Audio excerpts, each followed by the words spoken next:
With their endless flurry of bills, it seems that elected officials are always trying to keep me awake.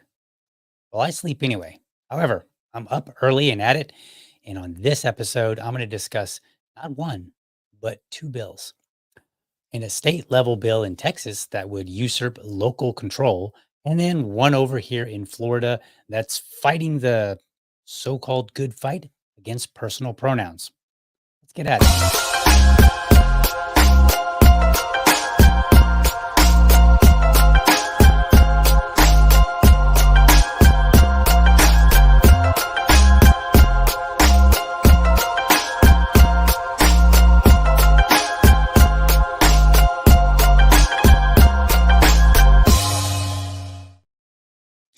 All right. Welcome to another morning episode of the Liberty Dad podcast, a discussion on politics and culture. If you're tuning in live, I especially want to thank you for giving me your time so early. Man, I tell you what, I had a great Thanksgiving. I hope that you did as well. And I wanted to tell you just a quick story about Thanksgiving before we dive in to some bill reviews. As we were having Thanksgiving with just a bunch of friends, we sat down at the table and we all went around and discussed what we were thankful for. You know, does that actually happen with other people? Like sometimes I wonder, like, is that common? I don't know. Let me know. Let me know if that's a common thing for you, but I thought it was pretty neat. And the thing that I mentioned was, despite all of the arguments and policies and legislation and all these things in politics and culture that we fight about, it was really nice to be able to sit down with a bunch of friends, set all that aside, just enjoy the company of one another. And so that's what I was thankful for because at the table, let me tell you, guess who was the only libertarian? This guy right here. So, but it's okay because sometimes you just got to go out, enjoy life, and have fun with family and friends. So I hope you did. All right, let's get into this. We're going to do two bills. And the reason we're doing two bills is because they're actually kind of short and I can talk about them back. They have nothing to do with each other. But I might be able to tie it in just a wee bit. So we'll see. We'll see if I can pull that off or not. This first one, Texas bill aims to block wave of local abortion travel bans. Let's get that up on the screen here. All right, so this comes from The Hill. This is an article. This came out on 11/20, so about 7 days ago.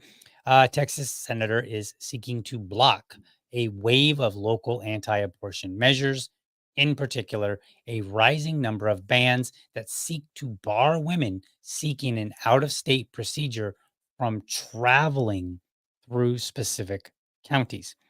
So this is from State Senator Nate Johnson. He introduced a bill that would prohibit such bans on Monday. And again, this is an old article on the heels of a Republican led push to subordinate local authority to the state legislature on a wide range of local issues. All right. So let's take a look at what's going on here in Texas. We're going to play this little clip here, and then we're going to get into this bill by Nate Johnson. All right. And after Texas's near total abortion ban, some local governments are enacting even stricter provisions on women seeking abortions. Lubbock County became the largest area to prohibit traveling for an abortion, and Amarillo considered similar measures. The new ordinance prohibits residents of Lubbock County from leaving the county for the purpose of obtaining an abortion, subjecting anyone who assists a woman to civil liability. At least 5 Texas counties have similar bans in place. And those in favor of this say their goal is to end access to abortion everywhere, while legal experts say these ordinances are unconstitutional and unenforceable. They prohibit the roads and the airports being used for the purpose of abortion trafficking. They are, in a way, kind of punishing thought crimes. So it's not illegal to drive in Amarillo. It's not illegal to drive in Lubbock County. It's only illegal if you have a particular intention that the proponents of this ordinance don't like. That, in and of itself, is pretty unprecedented. And Lubbock's ordinance passed Monday. The city of Amarillo has not yet made its plans public, but are expected to consider a similar ban soon. All right. I don't quite agree with that fellow who said it's a thought crime. Um, I, I get what he's saying. I think it's, in a sense, he's basically saying like, hey, you have this intention, which is like a thought in your mind. Um, but I think we need to be very clear that a thought crime tends to be, do you believe something? So if you were to believe, say, something about a certain pharmaceutical and whether or not the efficacy was there and whether or not it was a good idea to take it, that would be a thought crime. If somebody were to say, hey, no, you need to believe in the science, as we keep getting told, right? But so if you had those kind of beliefs and you were maybe talking about them, I think that would be more appropriate to call it a thought crime. I think in this particular case, what they're making a crime for is something that's legal in one state, but is not legal in another state. And then, furthermore, what they're saying is you can't travel there. So I do have a bit of a problem with this because at the end of the day, where I want to go should be unimpeded. The state, the government has no business telling me that I cannot go from point A to point B to do something that's illegal in point B, even if point A says it's illegal. And in this particular case, point A would be Texas, and then New Mexico, and there, at least in this particular story, is considered point B to do this action, which would be have an abortion. Now, I'm not a big fan of abortion. I'm gonna tell you straight up, not a big fan of it. We're not going to get into all, maybe I'll do a podcast later on that particular topic. So let's take a look at what this bill happens to say and what's really neat about this bill. So short. Like that was like whenever I see a short bill, I kind of like, you know, I'm not a big fan of bills. I don't find too many that I like. In this particular case, surprisingly, I can appreciate it. So let's take a look at this bill and let's see what it says and why I might find this bill something worthwhile. So we can actually read the like entirety of the bill. Like I can literally fit it on the full screen here. I mean, I'm kind of in the way, but that's okay. That's not the most pertinent portion of it. So a bill to be entitled, enact, relating to the authority of a municipality or county to prohibit the movement of people through the municipality or county. So this is like this first line is like an introduction, tells you exactly what the purpose of this bill is. Of course, they write it in a language that's not necessarily super simple, but relating to the authority of municipality or county to prohibit, it's legal language. But what they're basically saying is, hey, this is related. This bill is related to whether or not a local community, a municipality, or a county has the authority. It's related to their authority to impede, to prohibit the movement of people. Okay, being enacted by the legislature of the state of Texas. Local government code is amended. So they're amending. That's what this does. This is why we have the underline. The underline is what will be added to it. And then everything else after that is not. So if it's underlined, that's being added. Typically you'll see if it's removing some language, it'll be struck through. So, being enacted by the legislature of the state of Texas, local government code is amended by adding subtitle C to read as follows. So, they're adding this to the state legislation. Transportation provisions applying to more than one type of local government. So this covers all the different types of governments, whether you're a county or your municipality, whatever. Um, Chapter 631, travel prohibitions. Travel prohibitions. A municipality or county may not adopt or enforce an ordinance, order, or other measure that prohibits the travel of a person through the municipality or county because of the purpose for such travel. That's it. It's super simple.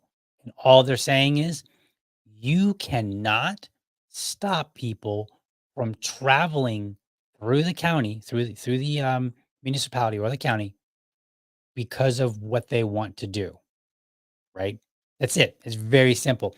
And I think in this particular case, I'm not a big fan of breaching what we would call home rule here in Florida, which is the home rules where local governments are, basically given the autonomy to make their own rules that may differ from other parts of the state. I value that. I think that's a very valuable thing because I live in Jacksonville and me and my fellow citizens in Jacksonville maybe we want to be governed one way, but maybe the citizens in Orlando or Miami would like to be governed a different way because we're simply a different group of people. We've got a different vibe. We've got, there's a lot of differences from city to city. So as a rule of thumb, I actually support the ability of different cities and municipalities and counties having different rules. I think this is a very good thing. However, in this particular case, I think it's a bad idea to prohibit people from traveling when they're going to do something that's lawful. Now, I want you to think about it this way, because a lot of people might say, well, DL, it's abortion. We got to stop abortion. Well, I'm going to touch upon that in just a moment. But I want to think of when you look at these kind of laws, the most important thing that you should ever do is try to evaluate how would you like it if this law were in place when your opponents took power. And that's one of the reasons why I'm a libertarian, by the way, is because the Republicans, they would pass a law and the Democrats would complain about it. And then when the Democrats came into power, they wouldn't rescind the law, they wouldn't change it, they wouldn't remove it, but they would use it to some degree. And then they would go to pass their own law, and the Republicans would squawk and throw a big fit. And then when the Republicans got to power, they would not rescind the law that the Democrats passed that they originally didn't like, but they would just go ahead and continue to use it. And so you have this ping pong effect back and forth, which increases the scope of government. So that's why I became a libertarian. Um, but in this particular case, what we're doing is one state legislature is telling, or the state legislator is telling local communities, you cannot prohibit people from travel. So it's really a restriction on government and saying, the government, you cannot restrict the people in this way. So in that particular case, I'm generally going to be in favor of that. Now, there may be a bill somewhere along the line that I disagree with, but for the most part, I will generally accept prohibitions on the state. I mean, that's the entirety of the Bill of Rights. The Bill of Rights is literally a list of limits on government. So I'm always good with limits. Now, let's go back to this idea of evaluating a bill and saying, well, what would a similar bill look like if it was opposing me? So maybe you're a fan of wine or you're a beer fan. So imagine that you live in a state or a county that has certain amount of restrictions on alcohol. Maybe they don't allow alcohol sales on Sunday. But on Sunday, that's one of your 2 days off, right?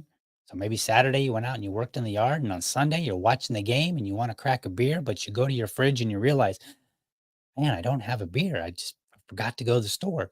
So then you decide you want to go to the store and you realize, oh, I live in a place where we have some old laws that I'm not allowed to buy alcohol on Sunday. Well, you know what? I'll just go to the neighboring city or what have you. I'll go somewhere, I'll drive a little bit further and I'll pick up me some beer so that I can enjoy the game like I want. But imagine if the legislature said, hey, you know what? You're traveling to go get beer. Beer's illegal on Sunday here. So we're going to punish you for that. That's what Texas is doing. And regardless of our thoughts about abortion, we need to start thinking about these laws and how they might apply to us in a situation, in some different situation. Because maybe the bills, maybe the ordinances and whatnot that are being passed in these various counties in Texas, maybe they're very explicit to the issue of abortion. However, what happens is what this bill addresses is the fact that these counties are saying if you travel to do something that we have a rule against, you can be punished. So if you travel, that's the core part of this. The core part is that they're punishing people for traveling to do something somewhere that's legal, but not legal here. So it's the same concept, which means when you set that precedent, you say, hey, what they're doing is they're saying it's okay to punish people for traveling to do something that we don't want them to do. That's basically what it's saying. And if these bills and the ordinances stand, then it's quite possible that somewhere else somebody might say, well, hey, I don't want you drinking on Sunday. I don't want you going to the neighboring, it's usually the neighboring state, like if you live on the border. I used to live on the Ohio Indiana border. And let's see, which one was it? I think it was Indiana. No, was it Ohio? I think it was Indiana. They actually had a limitation on buying alcohol on Sundays. And so then everybody would just drive across the border. Like I literally lived right on the border. And it's like a 10-minute drive. You would just drive across the border and go pick up your alcohol and then come back. And so the idea that a state or a local community could ban that, that city could have said, hey, you know what? If you're traveling to go get alcohol in Ohio, you could be punished. So so it is actually a reality. I'm not even just making this up, some weird hypothetical. All right. So this is the core issue here. And so and what I like about this bill is that it's super short because when they're super short, that means they get to the point and you have fewer things that you have to consider. So there's a whole lot fewer what ifs going on here because literally it's all it says.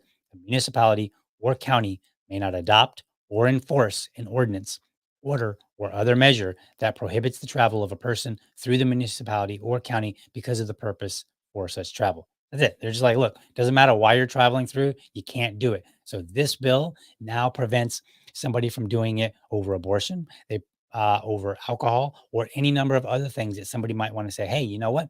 You shouldn't be traveling to go do that. And since you're going to travel and go do that, we're going to punish you. So I think this is a good bill. I support it. Now let's talk a little bit. Let's talk a little bit about um, this whole abortion thing with Republicans because this kind of drives me. Once upon a time, I was a youth director in a church back in my 20s, and I'm 45 now. So, one of the things that my ex-wife and I, we worked with teenagers and we were having a conversation. We were always kind of like, what happens if a young girl comes to us and is like, I'm having an abortion? Like, how are we going to handle that? Now, at the time, we were very strict evangelicals. And so the idea of abortion was like very, very, like it was off the table, period. End of story. So we still had to prepare and say, like, what happens if? How are we going to do this? Well, I remember reading in this article, and I think it was out of a Christian magazine, but I just don't recall because it's like literally like 20 years ago. But I remember reading this article about this man named Jay Baker. Now, for my older viewers and the audience who is a little bit on the older side, that may ring a bell. You might say, Jay Baker. You mean like of Tammy and Jim Baker, Jim and Tammy Baker? Absolutely. That's their son. He ended up growing up himself to become a preacher. Now, he's a bit more on the liberal side for some. And that's okay. I'm not going to, we're not here to parse out whether or not he's got it all correct on the religious side. But I want to point out something to Republicans because Republicans tend to craft laws based on their, that are somewhat related to their religious views. In this particular case, they're like, hey, we're banning abortion. We believe that it's murder. So therefore, we're going to go and do all these things. So, um, one of the, in this article, they mentioned that this guy named Jay Baker, who had like all these tattoos and piercings, and he was kind of a punk rocker type of guy. And so he was very counterculture at the time. Him and his wife had determined that based on their views, they believe in unconditional love, which means unconditional. So their idea was if we have a young girl come to us and say, "Hey, I would like to get an abortion," their first thought was, we're going to try to talk her out of it because that's what we believe. We're not going to necessarily leap and say, "Yeah, that's a great idea." But if the girl insisted, then they would go with her because they were like, "We're trying to show unconditional love." So I did a little digging to see if I could find any shred of this. Okay. And it turns out I was able to. So here's this article. Now, this article, this article, let's go back up to the top. Cover story, you say you want a revolution. Whoops. Jay Baker's at the forefront of a movement to give Christianity a new face. It's young, it's loud, it's brash. But what's he really saying and who's listening anyway? And this is dated Wednesday, May 23rd, 2001. So it is somewhere around that time frame. I think it was a little bit later when I read this article. So I think not this article, but when I read whatever article that I saw, I think it came out somewhere in the 2003, 2004 range. But anyway, I'm not going to read the whole article. I do want to read this one clip because I thought it was kind of interesting. So let's go down here to where I've got it highlighted. Did I lose my highlight? I hope I didn't. Let's see here. Did I lose my, it looks like I lost my highlight. I think I clicked away. No, I did not. Okay. A long article. That's why I'm not going to read it. So it's kind of talking now. At the time, Jay Baker was part of like a Revolution church, and Revolution was their parent organization was called Safe House. And so it says here, Revolution's parent ministry, Safe House, runs a quote family resource center intended to offer unwed pregnant women alternatives to abortions. Here's a quote: "If they choose to get an abortion, this is what it makes us totally different. We'll go with them," says Pastor Philip Bray. "We show love, acceptance, and forgiveness." Forgiveness. So I think this is something that Republicans might want to start considering. That I get it. There is a time and a place where you might need a law. You might say, hey, look, we're going to restrict abortions at a particular time. And I know not all my viewers or all my audience will agree with me, but what I think would be valuable is to stop trying to make a law for everything because it's getting absurd. I mean, let's think about this, Republicans. You're going to be the whipping boy today, but don't worry, Democrats, you're not off the hook. This particular case, I'm agreeing with you, but you got plenty of bad legislation as well. But here's the deal: instead of trying to criminalize everything, why don't you try to be there for people and convince them that your solutions, just your normal I the decisions that you would make are the better ones to make. Because what it tells me is when you have to keep passing law after law after law, it tells me you're not effective in the social area. You're not doing very good because you have to like if you have to ban travel because somebody might drive on the road through your city or your county, if you have to ban the travel to stop people from getting an abortion, then that means whatever efforts you're taking to get them to consider not having abortion are failing. So maybe you want to fix that first. Because when I look at all these laws, it's ridiculous. Like, it's insane that we have to have all these laws and we actually don't have to have them. We just like to think we do. And I think it's because people are lazy. So that's all I want to say about that. We're going to get back to our bill review here because we need to jump on over to Florida and see what's going on over there. So let me pull up this clip here. So let's pull up the Florida clip and let's see what is happening there and all these. Like, look, I will have links to everything in the show notes right after the show here. So let's take a look and see what's going on here. It would be a really tough situation. That would make it hard to go to work. A new bill filed in the State House this morning targets personal pronouns for Florida government workers. NBC2's Madison Adams is live and local in downtown Fort Myers, breaking down what this new bill would mean if it ends up getting signed into law. If this bill is passed, essentially what it will do is it will ban people who work in state and county government agencies here in Florida from using pronouns that are different from their birth sex. Knowing that there is this public discourse about whether it's okay for someone to use their pronouns is an actual life or death issue. 100% great. That's 100% great. I think that law should be passed. This is House Bill 599, and it was filed early this morning by Representative Ryan Chamberlin, a Republican from Marion County. He wants to force transgender people who work in government agencies to be called by their birth pronouns, not their preferred pronouns. I think that would make it hard to go to work. You shouldn't have to be forced to say exactly what you don't want to say at any given time. The bill says that Florida's state policy is that sex is based on genitalia that is present at birth and that can't be changed. I know trans people who have moved out of state, who are planning to move out of state, who are worried for their own safety. The bill would also make it illegal for nonprofit organizations to require training, instruction, or activity on sexual orientation, gender identity, or gender expression. It covers just basically why we exist, to help people, to provide training, to provide education, resources, all of that kind of stuff. That kind of language, if it were passed, would be detrimental to what we do. The next legislative session starts on January 9th, and if this bill is passed, it will go into effect on July 1st, 2024. I'm live in Fort Myers, Madison Adams, NBC2.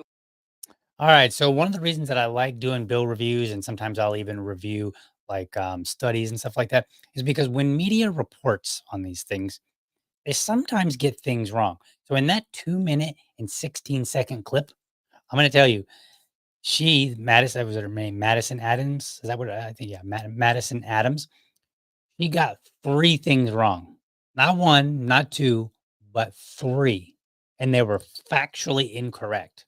So we're going to look at the bill and we're going to find out what errors that she made. So let's pull that up. And what's cool about this particular bill is it is only 6 pages. Luckily, we're not going to have to read all 6 pages because we can get all the information we need out of actually just 2. So let's pull that up really quickly here. All right. So there we've got that bill to be entitled an act relating to gender identity employment practices. All right. Very simple. Tells us right away. First sentence. What's this bill going to be about? Now it goes through and it's got some other clarifying things. We're not going to read all of this stuff. It's basically a summary, if you want to think of it that way. So there's a very long summary. All right. So we get down here, we go to page 2. We're actually going to skip over the definitions. I don't really need to talk about the definitions so much, but definitions are good because they allow you to understand what does this bill mean when it says this term. You'd be surprised. A lot of times you'll read a word and you'll think you know what it means because maybe there's a social connotation to it. However, the language of the bill may be very explicit or maybe very broad. Sometimes they are. The broad ones are very terrible. I don't like anything that's broad. I like things to be very, very specific. Unless we're limiting government, then we should broadly limit them all over the place. All right. So let's move on down. We're going to skip that. We're going to go on here to page 3. So the very first highlight that I got, and I've got some weird highlighting here, and I'll explain that in just a minute. So it says here, it is the policy of the state that a person's sex is immutable, is an immutable biological trait, and that it is false to ascribe a person or to ascribe to a person a pronoun that does not correspond to such person's sex. So, my first issue here is you could make an argument for the first half. It is the policy of the state that a person's sex is an immutable biological trait. Full stop right there. Okay. I assume since we're having the gender debate, since that this line, that line that I just read, that portion of the line might be a value add somewhere in some legislation. It's the policy of the state that a person's sex is an immutable biological trait. Okay, good. I'm good with that. But then it goes on and it says, and that it is false to ascribe to a person a pronoun that does not correspond to such person's sex.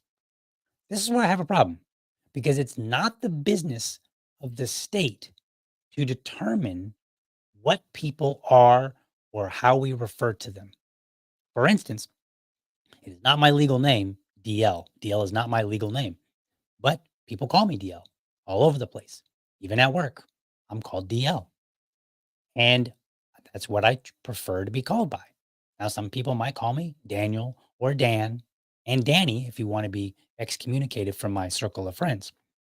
But the point here is that that's what I'm being called because that's what I want. It's not my legal name, right? Um, and initials tend to, you could make an argument that initials are not, I mean, there's no argument regarding the sex here, but the argument might be that, hey, I have come up with an argument why you should not be called this. So in this particular case, what they're doing is they're saying it's the policy of the state, right? The policy is that it's false to ascribe a person a pronoun that does not correspond to a person's sex. It's not their business. It's not their business whether uh, maybe I want to be called tall. Doesn't matter. I'm short, right? The point here is the government needs to do the least amount possible. And in this particular case, I believe they're overstepping their boundary a little bit. All right, so we'll go along. We'll go down here. So now I've got some green mixed in with a little bit of orange, and I messed up and I didn't do it on the previous. But the orange represents what I think is unnecessary, and the green what I might be willing to accept. So an employee or a contractor may not be required as a condition of employment to refer to another person using that person's preferred personal title or pronouns. See what I mean? Personal title. My title, well, it's not, I don't know if you would call DL a title, but now we're expanding a little bit. We were talking about pronouns, but now we're talking about title because effectively underlying this is what are people called? How do we refer to people? Whether it's DL or him, referring to somebody is referring to somebody. This is why we need to be mindful of what these bills say and do.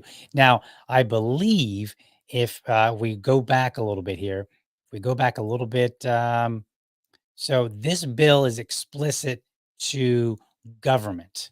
Okay. I'm trying to look and see where it says that explicitly. Yes, specifying an employment policy of the state. Nope, nope, nope, nope. Prohibiting. So I'm missing it. I don't have that at the moment. But what I believe is that they are talking about employees and contractors related to the state, the government. And in that case, if you say that if you prohibit them from being required as a condition of employment to refer to another person using their preferred personal title or pronoun, I'm okay with that as long as we're talking about in the state. So this would mean like you go to the DMV and you try to get a job. They cannot require you to refer to another person in a specific way or with a specific title or pronoun. But then it goes on and says, if such personal title or pronouns do not correspond to that person's sex. So this is where I don't think it matters. You don't need, like, you just simply say the bare minimum which is we cannot enforce this thing upon you. It doesn't matter why you're enforcing it. It doesn't matter. Just say we can't do it. We can't force you to use a personal pronoun, and it doesn't matter whether it's the correct one or not. It doesn't matter. Can't force it upon you. Then it goes on and says an employee or contractor may not provide to an employer his or her personal preferred personal title or pronouns if such preferred personal title or pronouns do not correspond to his or her sex. In other words, I go to a company, I'm working, I'm at the DMV. I am prohibited from telling my boss, hey, these are my personal pronouns. I think this is acceptable. I I think this is somewhat acceptable. I highlighted it in orange. However, my biggest problem is if I want to talk to my boss and say, "Hey, boss, hey, Fred," let's say my boss is Fred, right? And I say, "Can you just refer to me as she, please?" It's a nice, simple request. I should be allowed to do that. And my boss should be allowed to accommodate me if they so choose. We shouldn't punish people, but we should allow people, we should not embed it into our legal code that people are prohibited from getting together and working out how they interact. So I'm opposed to this, but I kind of get it a little bit. But I got it in orange because it's just not necessary. People are adults. We should expect that they act like adults and work things out. All right, so then we're moving on here a little bit. An employee or a contractor may not be asked by an employer to provide his or her preferred personal title or pronouns or be penalized or subjected to adverse personal action for not providing his or her preferred personal title or pronouns. So, this part I actually agree with. And the reason I agree with it is because let's assume that I don't care about that at all. And I just want you to refer to me as DL. And if you call me a she, whatever. If you call me a he, whatever. I shouldn't be forced to give that to you. And it's kind of funny because the crowd that says, hey, we need to be respectful and you need to use somebody else's preferred pronoun because they prefer it, then those that crowd needs to have the same respect for people who might be like, I don't really care. Let me be. And so there should not, because what I have seen, and I don't have it available at the moment to show you, but what I have seen is where people will say, you need to use your personal pronoun, even if it's not important to you, so that this person who wants to use theirs feels more comfortable. No, no. If they have a preferred pronoun and they want to engage with other people and say, this is what I would like you to call me, then other people who might not care have this, we should have the same respect. I don't care. I don't want to give it to you. Just call me my name. Right. So I'm actually okay with this because it's again a prohibition on what you're forcing people to do. And I think, and then we got a little bit down here. So I'll read it, but it is unlawful employment practice for an employer to take adverse personnel action against an employee or a contractor because of the employee's or contractor's deeply held religious or biology-based beliefs, including a belief in traditional or biblical views of sexuality and marriage, or the employee's or contractor's disagreement with gender ideology, whether those views are expressed by the employee or contractor at or away from the work site. So I didn't highlight it. I was a little bit, my issue is away from the work site. I'm okay with that. I'm okay with saying like, look, away from the work site, you can't be penalized. But I'm not a big fan of putting in all this language in there about religious and biology based and belief in traditional views and biblical views and sexual, because there are such a wide range of views. I don't want to get into the habit of trying to include all of them. So the easiest way to deal with this is just say, look, if you are working for the state, then or you're receiving funding, then here are the limitations, and make the limitations as few as possible. And then expect people to act like adults and say, look, y'all need to work this out. Okay. Now, let's get back. I want to point out that she made incorrect. She made three incorrect statements. It's incorrect. There is not a ban on using them. Okay, it's a ban on imposing upon people, but you can still use them, right? Like there's just like where are we here? An employer or contractor may not provide to an employer his or her preferred title pronouns if such. Okay, well, I guess in that particular case that was correct. Do not correspond to his or her sex. So you may not provide them at all. So I take that back. She made two mistakes. I got a little bit hasty there with that. Um, and then she said that they're forcing people to be called by some, but they're not forcing people to be called because you can still use somebody's name. You can use any other reference. You just can't engage in the he, she based on, the gender perceptions. And then this is actually illegal, not for nonprofit organizations, but it's nonprofit organizations who receive government funding.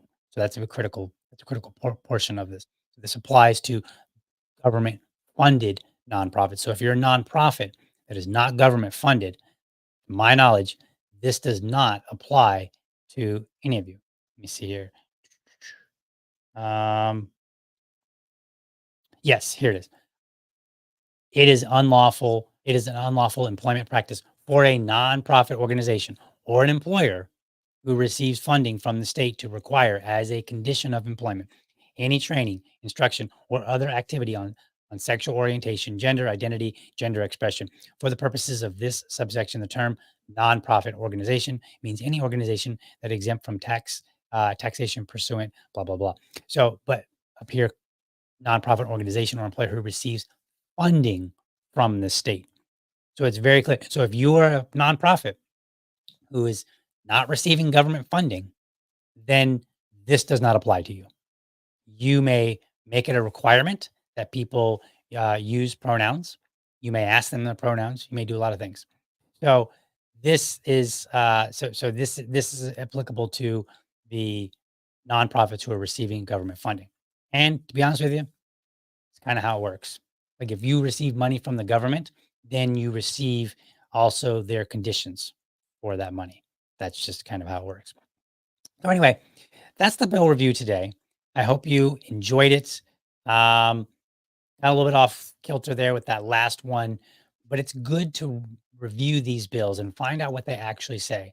And maybe you'll find, like I did, that there are bills where you agree with them, such as that first bill in Texas. Totally agree with it. And you might find bills where, okay, you've got things in here that I don't think are necessary, and you're going over the top. You can accomplish the same thing with fewer things. In this particular case in Florida, I think they can solve this issue by simply saying, look, if you're a state agency or if you're receiving funding from the state, then the condition is you cannot penalize somebody for refusing to use gendered pronouns. Plain and simple. That's it. Now, if they want to, you're more than welcome. That should be permitted. Absolutely. If one person goes to their boss and says, hey, will you refer to me as him or her explicitly, even though that may not be how I was born, that is an interaction between adults that the state should not interfere with. In fact, when the state says at the very beginning, where I really disagreed with it, where they said it is the policy of the state that a person's sex is an immutable biological trait. What they should have done is said it is the policy of the state that we expect adults to be able to engage with each other and work things out. I'm not sure how you would write that legally, but that should be the policy of the state. We're not here to babysit you. We are here to create the most narrow guidelines so that people can function and then expect you to work things out.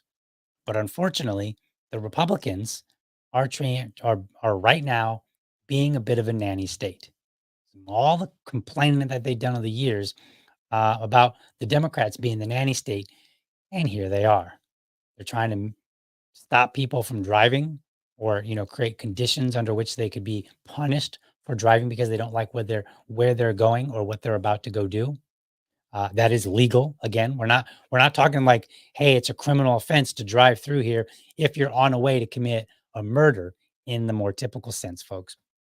Like, okay, that would be unnecessary, but I would at least get it. I would understand it. You're going to commit a crime that's a crime everywhere, right? So it would kind of make sense, sort of, to say, okay, well, we're going to punish you if you were on your way driving on this government built road to go and do this particular heinous crime. Okay, fine. Right. We could have that conversation at a later time. But stop trying to be the nanny state, Republicans.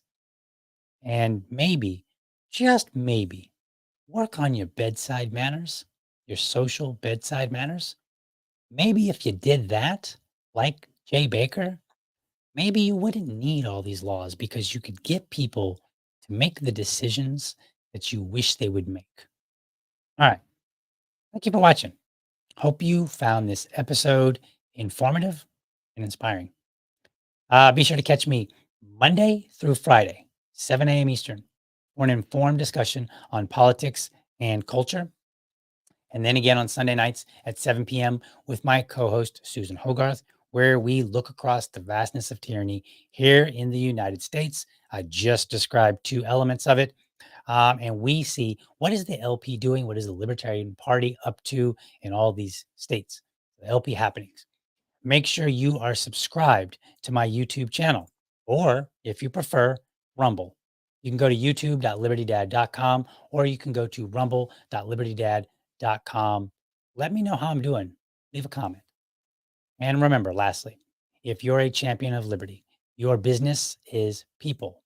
People, folks. Your business is people, not laws, not forcing them to do things. Your business is people. And your product is liberty. I want you to have a great week. Catch you next time.